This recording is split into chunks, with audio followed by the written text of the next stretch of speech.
Hello friends, in this video I will show you how to BCC in Gmail email in compose, reply or forward.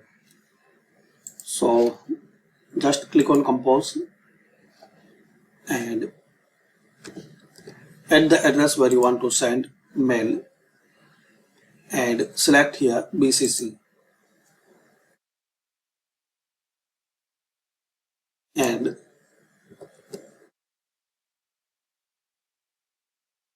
enter your email address, then send it.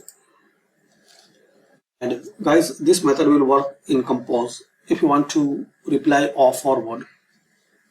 So